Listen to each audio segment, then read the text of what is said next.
नमस्कार, स्वागत है आपका विक्रम टॉक्स में। बेहद ही रोमांचक मोड़ पे पहुंच चुका है भारत और न्यूजीलैंड के बीच तीसरा टेस्ट मैच दूसरे ही दिन। जी हाँ, आप कहा जाए कि टेस्ट मैच के जो रिजल्ट है ना वो 2 से ढाई दिन में आ जा रहे हैं। तो T20 फॉर्मेट बन चुका है टेस्ट मैच भी। आप सोचोगे यार हम ऐसा क्यों कह रहे हैं कि टेस्ट मैच 2 से 3 दिन में। अगर हम बांग्लादेश सीरीज़ की बात करें तो वहाँ पे भी हमने देखा था कि जो दूसरा टेस्ट मैच था उसमें केवल 2 दिन का खेल हुआ था और तब बैच बॉल और ये सब फेल करते हुए भारतीय टीम ने बांग्लादेश को हराया था। दूसरा टेस्ट मैच भी आपको याद होगा कि 3 दिन के अंदर ही खत्म हो गया था। तीसरा टेस्ट मैच जो चल रहा है, आज दूसरा दिन जब खत्म हुआ है ना, तो आप ये समझिए कि 29 विकेट, जी हाँ 29 विकेट्स गिर चुके हैं 2 दिन में। और कल जहां तक है भारत की सुबह पारी भी आ जाएगी और कल इस मैच का फैसला आ जाएगा। फैसला चौंकाने वाला भी हो सकता है कि फिर से न्यूजीलैंड भारत को हरा दे। आप सोच रहे होंगे इसमें चौंकाने वाली क्या बात है, क्योंकि 2-0 से तो वैसे भी न्यूजीलैंड आगे है और कहीं ना कहीं भारत से अच्छा खेल दिखाया है। अगर कुछ भारत की पारियों को छोड़ दिया जाए, सरफराज के वो 150 रन, ऋषभ पंत के वो 99 रन या विराट कोहली के 65 की पारी, उसके अलावा इस बार भारतीय टीम के लिए वाशिंगटन सुंदर दूसरे टेस्ट मैच से जो आए हैं उनकी गेंदबाजी को छोड़ के बाकी कुछ बहुत अच्छा घटा नहीं है। इस टेस्ट मैच में तो वो चीज़ हो रही है जो विराट कोहली ने कभी सोची नहीं थी। दूसरे टेस्ट मैच में तो वो कहते हैं ना लॉलीपॉप पे आउट हो गए थे, जो अपने कैरियर में कभी नहीं होंगे। इस टेस्ट मैच में पहली बार ऐसा हुआ कि अपनी ही कॉल पे खुद विराट कोहली रन आउट हो गए। खुद रन आउट हुए थे तब तक तो वो दुख था ही, लेकिन जब आज आकाशदीप उनका बल्ला लेकर रन दौड़ रहे थे तो वो भी रन आउट हो गए, वो भी बिना कोई गेंद खेले। तब दुख और बढ़ जाता है कि खुद तो आउट हुआ, उनके बल्ला भी आज किसी को आउट करा गया। अब आप सोचेंगे इसमें यार बल्ले की क्या गलती है, आकाशदीप की गलती है। तो अब कुछ भी कहिए, किस्मत तो यही थी ना कि उससे जस्ट कुछ देर पहले ही आकाशदीप ने विराट कोहली का वो बल्ला मंगवाया था जिससे उन्होंने छक्के लगाए थे। अब उसी बल्ले की वजह से आज वो क्रीज में पहुंच नहीं पाए और वो आउट हो गए, वो भी 0 पे। तो टेस्ट मैच में अब तक बहुत कुछ घटित हो चुका है। चलिए अब सीधे से बात करते हैं कि आखिर इस टेस्ट मैच में जीतने की उम्मीद किसकी है। तो अगर बतौर इंडियन फैन अगर मैं बात करूं तो मैं कहता हूं भारत जीत जाएगा, क्योंकि 171 पे 9 विकेट गिर चुके हैं, केवल 1 विकेट बाकी है। 141 रन की लीड मिली है।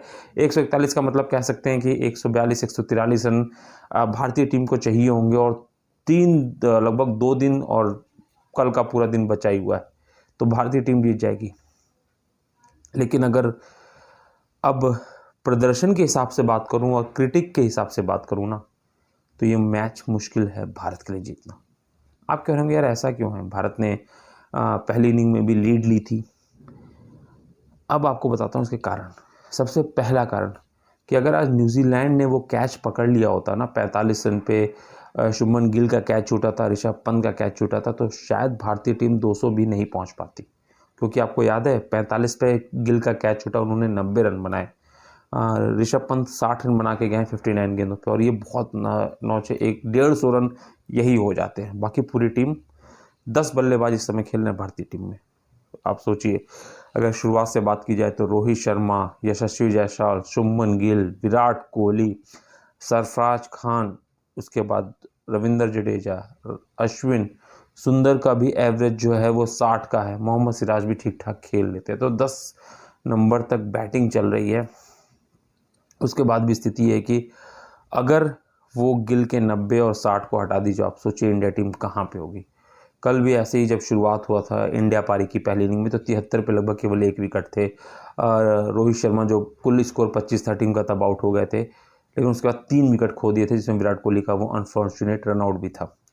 ऐसे में अब अगर 142 143 रन भी चेस करना पड़ा ना, हालांकि इस बार मिचेल सेंटनर नहीं है जो कि पिछले टेस्ट मैच में तबाही मचा दी थी, उन्होंने 7 विकेट एक इनिंग्स में लेके और मैच जिताने में बहुत बड़ी भूमिका निभाई थी न्यूजीलैंड के लिए। लेकिन फिर भी एजाज ने 5 विकेट आज पूरे किए थे। ऐसे में भारतीय टीम को 150 रन भी अगर बनाने पड़ गए ना तो बहुत भारी पड़ने वाले, क्योंकि आपको बता दें मुंबई की इस पिच पे 162 से अधिक रन चेज हुए नहीं है चौथी पारी में। अब ऐसे में आप देख रहे हैं कि डिफेंस बहुत अच्छा भारतीय बल्लेबाजों का है नहीं, क्योंकि इस टीम में ना तो कोई पुजारा जैसे खेल पा रहा है, ना तो कोई वीवीएस लक्ष्मण बन पा रहा है, ना तो राहुल द्रविड़ बन पा रहा है। ले दे के जिससे उम्मीद थी रोहित शर्मा और विराट कोहली, वो दोनों फ्लॉप चल रहे हैं इस समय। 9 पारियां हो चुकी हैं भारत में अगर कहा जाए तो, उसमें से अब तक केवल एक अर्धशतक निकला है। और ऐसे में विराट कोहली का बल्ला तो लॉलीपॉप गेंदों पे आउट हो जा रहे हैं। रोहित शर्मा कोशिश करते हैं, 1-2 चौका लगाते हैं, उसके बाद वो आउट हो जाते हैं, चाहे बोल्ड हो जाए चाहे कैच आउट हो जाए। गिल यशस्वी का ऐसा है कि कब चलेंगे कब नहीं चलेंगे कुछ इस समय समझ में नहीं आ रहा। सरफराज खान ने एक अच्छी इनिंग खेली है, लेकिन बताओ न्यूजीलैंड के खिलाफ वो भी लगभग फ्लॉपी दिख रहे हैं। आज भी वो 0 पे कैच आउट होके चले गए थे। ऐसे में अगर कल 10 से 15 रन और बन गए न्यूजीलैंड के लिए तो न्यूजीलैंड हावी दिखेगी, क्योंकि आपको बता दें एजाज यहाँ से गेंदबाजी करेंगे। ग्लेन फिलिप्स की गेंदों पे आज शुभमन गिल का कैच छूटा था, तो उन्होंने विकेट भी ली है, तो वो भारत को काफ़ी परेशान करने वाले हैं। तो आप मानिए कि यशस्वी और रोहित अगर आते ही ताबड़तोड़ 5-7 ओवर में 20-50 रन बना भी देते तो उसके बाद पूरा मैच बचा। और बॉल जिस तरीके से टर्न कर रही है ना, 100 रन भी कमेंटेटर्स और जो विशेषज्ञ हैं, चाहे वो सुनील गावस्कर की बात कीजिए या आकाश चोपड़ा की बात कीजिए, सब ये कह रहे हैं ना 100 रन भी इस पिच पे बनाना बहुत मुश्किल, ना को चने चबवाने वाली बात हो जाएगी चौथी इनिंग में। तो हम उम्मीद यही कर सकते हैं कि कल जब मैच शुरू होगा तो तुरंत विकेट लें। 150 के अंदर का टारगेट अगर रहेगा तो एक उम्मीद बनी रहेगी, क्योंकि भले ही भारतीय टीम सीरीज़ हार गई है, लेकिन WTC पॉइंट्स के हिसाब से 4 अंक लगभग मिल सकते हैं, जो कि भारत के लिए बहुत अहम है। और एक मोरल बूस्ट ये भी मिलेगा कि कम से कम जब वो ऑस्ट्रेलिया जाएगी टीम इंडिया तो वो जीत के साथ जा रही होगी, ना कि सीरीज़ हार के साथ 3-0 अपनी ही धरती पर, जो रिकॉर्ड अब तक है न्यूजीलैंड ने बना चुकी है, उसको और बेहतर करते अगर 3-0 हो गया ना तो भारत के लिए बहुत बड़ी शर्मनाक ये हार हो सकती है। तो ऐसे में अब देखना दिलचस्प होगा कि क्या विराट कोहली, गिल, यशस्वी, रोहित शर्मा कुछ कारनामा कर पाते हैं, क्योंकि जिस तरीके की पिच है बहुत मुश्किल लग रहा है कि भारत इस टेस्ट मैच को जीत पाए, क्योंकि आज भी 195 पे 5 विकेट हो चुके थे और वो विकेट और जल्दी गिर जाते अगर 3 कैच न्यूजीलैंड ने नहीं छोड़े होते। तो ऐसे में आप समझिए कि 150 रन बनाना बहुत मुश्किल है भारत के लिए, और उम्मीद भी कम दिख रही है, क्योंकि कोई बॉल खेलने वाला बल्लेबाज उससे अच्छा तो न्यूजीलैंड की तरफ से यंग जो कि बैट्समैन है वो अच्छी बॉलें खेल रहे हैं, वो उन्होंने काफ़ी कुछ दिखाया है करामात, और अच्छी इनिंग्स और शतक आज लगा के गए हैं। और ऐसे में भारत की तरफ से ऐसा कोई बल्लेबाज दिख नहीं रहा जो क्रीज पे लगातार डट के बहुत कॉन्फिडेंट दिखे। हालांकि ऋषभ पंत ने अच्छी पारियां खेली हैं, उनसे उम्मीद है, लेकिन उम्मीद करना पड़ेगा कि यशस्वी और रोहित शर्मा एक अच्छी शुरुआत दे, वरना भारत के लिए टेस्ट मैच बहुत मुश्किल है। आपको क्या लगता है कि भारतीय टीम इस टेस्ट मैच को जीतने जा रही है, हारने जा रही है? कमेंट बॉक्स में जरूर बताइए।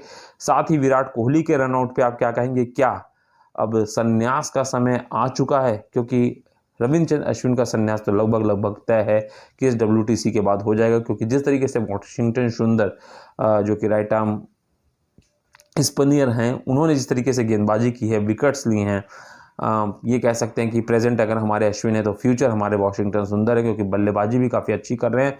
आज उनके 38 अहम रनों के योगदान के चलते ही भारत वो लीड जो थी 235 रन के आगे जो 262 तक पहुंची, उसमें 38 रन आप जोड़ दीजिए तो वही लगभग स्कोर है जो भारत को लीड मिली। और वो वॉशिंगटन सुंदर काफ़ी अच्छा खेल रहे थे, चौके और छक्के भी लगे थे। अगर आकाशदीप शायद रन आउट नहीं हुए होते तो भारत को 10 से 15 रन का और बेनिफिट वो पहुंचा सकते थे।